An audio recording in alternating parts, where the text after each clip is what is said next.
जय माँ काली। काली माँ की ब्लेसिंग से हम ये काली ओरेकल कार्ड्स कंटिन्यू करते हैं। जो आज हम करेंगे वो है 32nd कार्ड, दैट इज़ काल रात्रि। जो काल रात्रि है कब अपीयर होती है, ठीक है।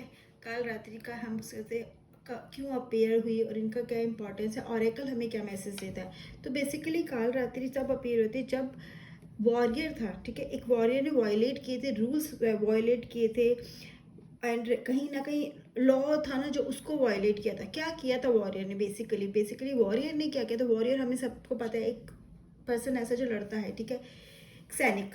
तो उसने किया क्या था, जो लोग रेस्ट कर रहे थे आराम से डार्क नाइट में, एनिमी के ट्रूप्स जिसे हम बोलते पूरा ग्रुप रेस्ट कर रहा था, उसको असॉल्ट किया था। जो लोग रेस्ट कर रहे थे उनको असॉल्ट किया था। लड़ाई कब तरी जाती है, जब दोनों तैयार होते, लेकिन उसने रेस्टिंग पीपल को असॉल्ट किया था। Then she appear, that is Kaal Ratri. And Kaal Ratri क्या था, उन्होंने sounds, she made terrible sounds, ठीक है। वो साउंड्स क्या रिप्रेजेंट कर रहे थे, वो रिप्रेजेंट कर रहे थे सफरिंग को, ठीक है। वो रिप्रेजेंट कर रहे थे टॉर्चर को, वो रिप्रेजेंट कर रहे थे जो गलत हुआ है ना उसको। Weeping and wailing of black Madonna, वो किससे रिप्रेजेंट करते हैं, जैसे weeping and wailing of black Madonna. कोई मतलब ये कार्ड हमें ये मैसेज दे रहा है कि कुछ भी हो जाए, कोई कुछ भी कर ले, कोई कितना भी अच्छा बन ले, कोई कितना भी कोशिश कर ले, लेकिन सच को छुपा नहीं सकता, ठीक है। कितना भी डिप्लोमेटिक हो जाए, कोई कितनी ही मीठी बातें कर ले, कोई कितना ही अच्छा बिहेव कर ले, लेकिन जो सही है वो सही है, जो गलत है वो गलत है। और आप सच को नहीं छुपा सकते।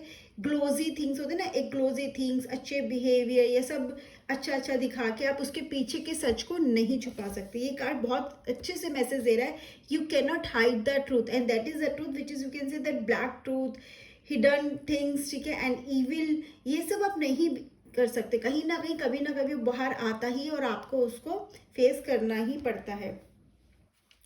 एंड ये कार्ड कब अपीयर होते हैं, जब अपीयर होते हैं कार्ड आपको एक मैसेज और देते हैं। क्या मैसेज देता है, अगर आपको बोला जा रहा है कि अपनी इंट्यूशन मत फॉलो करो, कहीं ना कहीं से कभी कभी होता है ना, हमारी कंडीशनिंग ऐसी की जाती है, हमें उस तरह से इन्फ्लुएंस किया जाता है कि हम वो ना करें जो हमें करना चाहिए, ठीक है। किसी भी तरह से हमारा माइंड सेट चेंज करने की कोशिश की जाती है। हमारी इंट्यूशन जो कह रही है, अगर हम जो करना चाहते हैं वो ना करके हमें पुश किया जाता है किसी और डायरेक्शन में, कहीं ना कहीं। क्योंकि जब ऐसा होता है तो क्या होता है कि हम बहुत पूरी तरह से अपना 100% नहीं दे पाते, तब दिस काल रात्रि अपीयर्स। वो गॉडेस की ब्लेसिंग्स तब आपके पास आती हैं, एंड वो अगेन क्या करती है, आपके अंदर के सच को आपके सामने लेकर आती है, ठीक है। उस सच को लाते हैं जिससे लोग चाहते हैं आप भागो, लोग नहीं चाहते आप उसको फेस करो, या आप उस चीज को मत करो। रीजन कोई भी हो सकता है, सोसाइटी की कंडीशनिंग हो सकती है, रिस्ट्रिक्शंस हो सकते हैं, जो भी होते हैं, लेकिन वो उस चीज को आपके सामने लेके आती है कि यही आपके लिए सही है। और जो ट्रुथ का रिलीफ जो होता है वो लेकर आती है। हो सकता है वो ट्रुथ हम अगर देखें तो बहुत मुश्किल हो बेयर करना, हम उसको एक्सेप्ट ना करना चाहें, लेकिन उसको एक्सेप्ट करके जो हमें रिलीफ मिलता है, जो हमें आराम मिलता है ना, वो हम एक्सप्रेस ही नहीं कर सकते। इट इज लाइक कि उसको हम ऐसे समझ सकते हैं जैसे एक लॉयन है, उसके पंजे में अगर कुछ कांटा चुभ गया है, तो जब हम उसको निकालते हैं तो कांटा क्या है, अगर वो कांटा उसके पंजे में रहेगा तो क्या होगा, वो डिस्कम्फर्ट रहेगा, वो पेन उसको रहेगा। चाहे वो कितना भी अवॉइड कर ले, कितना भी उसके बारे में ना सोचे, लेकिन वो उसको कंटिन्यूस पेन देता रहेगा। लेकिन अगर उस कांटे को हम पंजे से निकाल देते हैं तो एक बार तो बहुत पेन होगा, ठीक है, एक बार बहुत पेन होगा, लेकिन उसके बाद क्या होगा, इस रिलीफ है। रिलीफ क्या है, फॉर एवर रिलीफ है, मतलब उसके बाद कोई परेशानी ही नहीं है। थोड़ा पेन जरूर होगा, थोड़ा पेन, थोड़ा टाइम लगेगा उसे हील होने में, लेकिन उसके बाद क्या है, वो रिलीफ साइड पे होगा, हीलिंग साइड पे आ जाएगा। वही चीज काल रात्रि गॉडेस हमारे साथ करती है, हमें वो सच सामने लेकर आती है, ताकि हो सकता है एक बार जब हम उसको शुरू करें, हम उसको फेस करें, लाइक हमें कोई चीज एंड करनी, रिलेशनशिप एंड करना, तो एक बार हमारे लिए शायद बहुत मुश्किल हो सकता है और हमें उससे टाइम भी लगे हील होने में, लेकिन उसके बाद क्या, हमारी ग्रोथ स्टार्ट होती है। तो यही काल रात्रि करती है।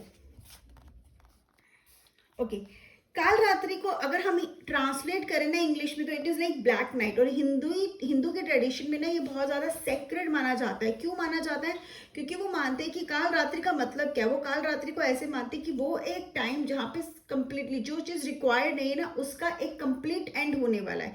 ठीक है, अब कंप्लीट एंड हो जाएगा, उसके बाद वो चीज़ आपको बोदर नहीं करेगी, लेकिन उसके बाद you can not go back to that place. There is a new path, एक नई बिगिनिंग है, उसके बाद आप पीछे नहीं जा सकते। तो वो एंड बेसिकली किस चीज़ का? वो चीज़ें जो आपको परेशान कर रही है, वो चीज़ें जो आपकी लाइफ में रिक्वायर्ड नहीं है, वो चीज़ें जो शायद टॉक्सिक है, वो कुछ ऐसे कंडीशंस, ऐसे लोग भी हो सकते हैं आपकी लाइफ से बाहर जा रहे होने वाले हैं, बाहर जाएंगे, जो आपके लिए अब सही नहीं है। तो काल रात्रि क्या है? काल रात्रि का मतलब वो टाइम जब चीजें खत्म होगी एंड एक न्यू बिगिनिंग होगी। You can not go back, there will be a way ahead only. अब इसके आगे आप आगे ही बढ़ोगे, पीछे नहीं जाओगे, पीछे सब खत्म है।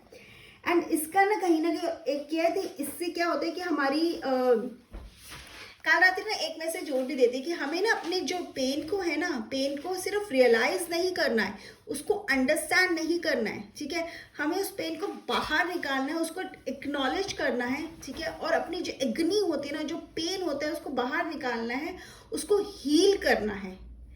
It is not that you need someone to understand, it is you need healing. और हीलिंग के लिए सबसे बड़ी एक्नॉलेजमेंट की जरूरत है। अगर कुछ गलत है तो उसको समझना है, क्योंकि अगर हमने उसको एक्सेप्ट नहीं किया, उस पेन की एक्सेप्टेंस नहीं, उस गलत को लोगों ने नहीं समझा, तो क्या वो बार बार होगा। आज एक के साथ हुआ, कल किसी एक के साथ होगा। होते हैं ना कि रूट कोज पता होना चाहिए। और रूट कोज समझने के बाद होता है क्या, हम हीलिंग बहुत आराम से होती है हमारी, क्योंकि हमें समझ गया ये चीज़ गलत है, इसको तो बाहर करना ही है, और किसकी वजह से हमें ये भी समझ में आ गया। उसके बाद हमारी हीलिंग स्टार्ट होती है। तो हमें उसको एक्नॉलेज करना है। यहाँ पे अंडरस्टैंडिंग से ज़्यादा हीलिंग पे फोकस है। अगर ये कार्ड है तो कहीं ना कहीं आपकी हीलिंग का प्रोसेस स्टार्ट हो गया है या बहुत जल्दी होने वाला है। आप जितनी भी नेगेटिविटी, उससे आप बहुत जल्दी बाहर आ जाएंगे। एंड ये एक है ना स्पिरिचुअल डेवलपमेंट भी होता है। ठीक है, स्पिरिचुअल डेवलपमेंट कैसे? ये एक आपको कंप्लीटली चेंज करने का, ये काल रात्रि का वैसे है कि कंप्लीट चेंज आपकी लाइफ में आने वाला है। It is like spiritual sleep. ठीक है, अगर किसी को पता हो, स्पिरिचुअल स्लीप होता है। स्पिरिचुअल स्लीप में क्या होता है कि आप अपनी ईगो, अपनी इंटेलेक्ट, अपना विजन सब छोड़ देते हो, सरेंडर कर देते हो, कंप्लीट सरेंडर कर देते हो अपने डिवाइन को। ठीक है, अपने यूनिवर्स को सरेंडर कर देते हो। यूनिवर्स क्या होता है? और इट इज लाइक आप एक साइकिक कंटेनर में हो। ठीक है, उस कंटेनर में आप उन चीज़ों को रिलीज कर रहे हो जो आपके लिए ज़रूरत नहीं है, and you are accepting that. क्या चीज़ एक्सेप्ट कर रहे हो? जो आपकी ग्रोथ के लिए ज़रूरी है, जो आपकी स्पिरिचुअल डेवलपमेंट की ज़रूरी है। स्पिरिचुअल स्लीप में भी सिंपली यही होता है। हमारी बॉडी से क्या रिलीज हो रहा है? हमारी बॉडी से सब टॉक्सिसिटी रिलीज हो रही है, नेगेटिविटी रिलीज हो रही है, ईगो रिलीज हो रहा है, जिसकी शायद हमें ज़रूरत नहीं है, जो हमारी ग्रोथ में कहीं ना कहीं हिंड्रेंस है, रुकावट बन रहे हैं। और हम क्या गेन कर रहे हैं? पॉजिटिविटी को गेन कर रहे हैं। एंड अगर स्पिरिचुअल स्लीप को हम समझना चाहें तो समझो कि आप एक उसमें हो, कॉस्मिक वूम्ब में हो। वूम्ब क्या होता है? गर्भ होता है। जैसे माँ के गर्भ में बच्चा बड़ा होता है ना, उसी तरह से हम उस कॉस्मिक वूम्ब में हैं, जहाँ पे अब हमारी ग्रोथ हो रही है। हम किस नया पर्सन कैसा होगा हमें नहीं पता, हमें बिल्कुल भी नहीं पता। ये जो डिफरेंट पर्सन होगा, जो चेंज पर्सन होगा, उसकी पर्सनैलिटी कैसे होगी हमें बिल्कुल भी नहीं पता। लेकिन हमने खुद को सरेंडर किया, और जो भी आएगा वो एक बहुत पॉजिटिव होगा। उससे हम खुद भी कैसे डील करेंगे वो भी शायद हमें अभी नहीं पता। Right, it is just like, जैसे कि मैंने बोला कार्ड क्या बोल रहे हैं, कार्ड एक कंप्लीट चेंज की बात करते हैं। कंप्लीट चेंज जो आएगा ना, जैसे कि अब आपको नहीं पता, आप सोने जा रहे हो कि आप कौन सा सपना देखने वाले हो। ठीक है, हम बोलते तो है जो हम सोचते हैं वो हमारे सपने में आता है, लेकिन एग्जैक्टली हमारे सपने में क्या आएगा हमें नहीं पता होता। उसी तरह से अब हम कैसे बनने वाले हैं हमें नहीं पता। अभी इसके बाद जो हीलिंग तो है हमारी, लेकिन उसके बाद we will be a new person. ठीक है, और उस न्यू पर्सन को हमें खुद को भी समझने में टाइम लगेगा। बट यस, हमें इतना जरूर पता है कि हम अपनी ग्रोथ की साइड पर, हम एक पॉजिटिव साइड पर हैं। बट वो कब पॉसिबल है? वो तभी पॉसिबल है जब हम अटैचमेंट से बाहर आ जाए, स्पेशली उन अटैचमेंट से जो हमारे लिए हेल्दी नहीं है, जो हमें कहीं ना कहीं पुल बैक कर रही है। उन अटैचमेंट से हमें बाहर आना है। वैसी अटैचमेंट्स जो हमारी ग्रोथ के लिए ज़रूरी है ही नहीं, उन अटैचमेंट से जब हम बाहर आएंगे तब भी हम ये प्रोसेस को फॉलो करके हम अपने आप को चेंज कर सकते हैं। एंड अब जब ये कार्ड आता है ऑरेकल का, एक और मैसेज है कि ये कार्ड क्या है? काल रात्रि। काल रात्रि जब भी आती है, ठीक है, ये गॉडेस जब भी आते हैं तो क्या होता है? कौन भाग जाता है? नेगेटिव एनर्जी भाग जाती है। ठीक है, डार्क एंटिटीज जिसे बोलते हैं, घोस्ट, स्पिरिट, ये सब क्या होता है, ये भाग जाते हैं। तो अगर आप इन चीज़ों से परेशान भी है ना, ये कार्ड अगर आपकी रीडिंग में आ रहा है, आपकी क्लाइंट की रीडिंग में भी आ रहा है, तो मतलब कि that person will be out of from all this, वो इन सब चीज़ों से बाहर आ जाएगा, रिलीज हो जाएगा अपने फियर से। अब यहाँ पे जरूरी नहीं है कि कोई इविल एनर्जी ही हो सकता है आपका खुद का फियर ही हो जो आपको आगे नहीं बढ़ने दे रहा, तो आप उस फियर को भी फेस कर पाओगे और आप आगे बढ़ पाओगे। तो कहीं ना कहीं ये कार्ड बहुत सारे गिफ्ट्स आपके लिए लेकर आता है, ठीक है, जिसमें फियरलेसनेस है, फ्रीडम है। अब आपको ये ओरेकल गाइड क्या करता है, आपको ओरेकल गाइड करता है ट्रस्ट करो प्रोटेक्शन में, ठीक है। किसकी प्रोटेक्शन में? गॉडेस की, डिवाइन की प्रोटेक्शन में ट्रस्ट करो। एंड कहीं ना कहीं डिवाइन यूनिवर्स आपको प्रॉमिस करता है कि उसका गाइडिंग हाथ हमेशा आपके साथ है, वो हमेशा आपको गाइड कर रहा है। लेकिन आप क्या बन रहे हो, ठीक है, आपको अपना राइट पाथ चूज करना है एंड आपको उस बात पे चलना है जिसके लिए आप डेस्टिन्ड हो, जिसके लिए आप आए हो। सो ये कार्ड हमें क्या मैसेज दे रहे हैं? कार्ड हमें मैसेज दे रहा है there will be a change, a complete change, ठीक है। वो चेंज कैसा होगा हमें नहीं पता, बट हमें जरूर पता है कि हमारी ग्रोथ के लिए होगा।